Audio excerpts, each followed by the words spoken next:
My name's Tom Penfold. I'm Professor of Computational Chemistry at Newcastle, and my research is about using the equations of quantum mechanics to solve chemical problems.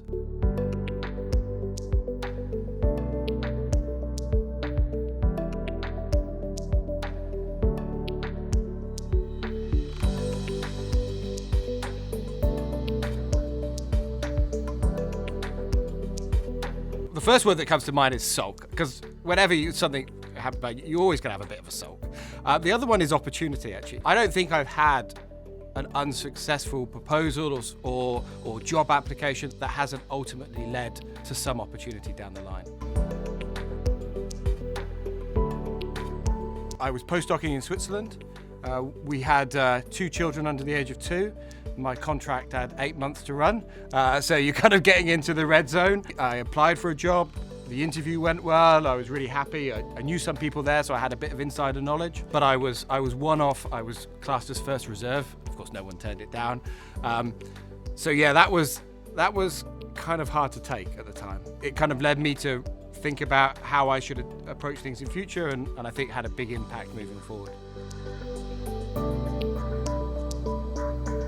So it differs for every kind of situation. I do try and bear in mind, sometimes you win, sometimes you learn. You always got to put it aside and kind of cool down, I suppose. And it's often kind of self-reflection, because as I said, for a lot of these things, you don't get feedback. Where could this have possibly gone wrong? Is it the right direction? Or can I take it in a new direction? Quite a stubborn person, so that's probably what actually helps me the most. Again, that varies from situation to situation. Sometimes it's about finding out a colleague, finding someone either in your area of research or completely away from that area of research. You know, the number of times I gave my practice talk for interviews to my wife. She's not in science. I could tell if she was looking bored, then it probably wasn't the right pitch. Equally, as something more technical, you want to find out a colleague that has that information. So it does vary from person to person. There are very many different dimensions to this. So, and I find, from my experience, it depends on how you couch success. You may look at some people in a department, and they may have, you know, lots of grants and bring in lots of money and all this type of stuff. Across all the areas that I've worked in, everyone's kind of success rates are pretty similar. It's if you get the right topic area and you can start the ball rolling. I've had times where I've had 4 or 5 active UKRI grants, but at the same time, been on the UKRI repeatedly unsuccessful list. The repeatedly unsuccessful list is not public. So if I don't tell people, then on the face of it, everything's hunky-dory and there's nothing but success. But it's not true. And no one talks about their failures, which I think is a shame, because everyone has them. I've always done a lot of athletics. And I always think of grant writing, and grants in particular, but it could be applied to anything in academia, a bit like high jump. So you may turn up and jump the height. What are you going to do? You're going to go to the next height. You're going to try that, and eventually you will fail. You will knock the bar off. Some days that may happen the first jump. It might happen the 10th jump. But the nature of kind of academia and the stuff we do, we're always going to the next step. So everyone is going to have that point, and I suppose it's how you then respond to that and kind of get back on the horse, essentially.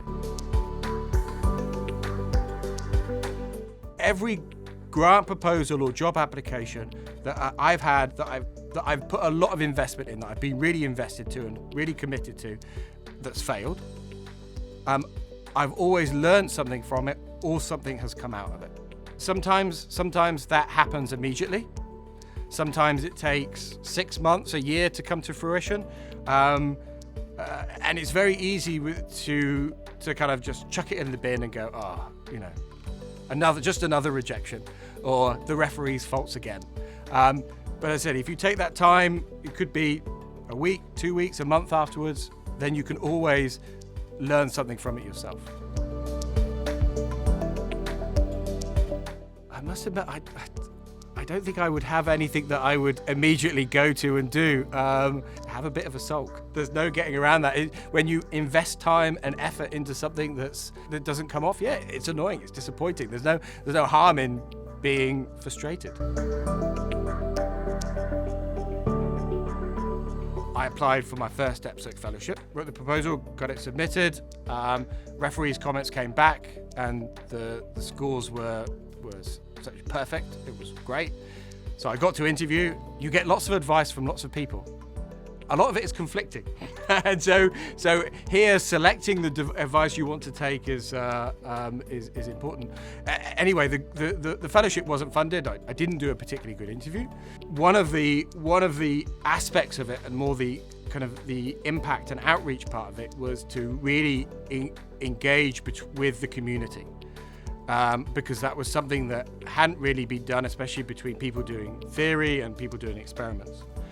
So what I did was I took that part of the proposal out, and I said, well, let's have a network.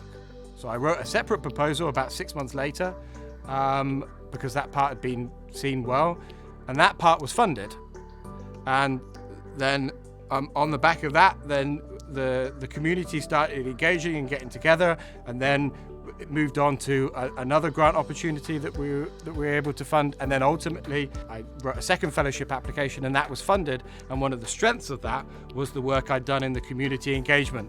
So it's that kind of, it really is, that's okay. So that was funded about 6 months ago. So that's a 5-year cycle. So things aren't quick, but it's an opportunity where, not throwing everything in the bin and taking that has led to success.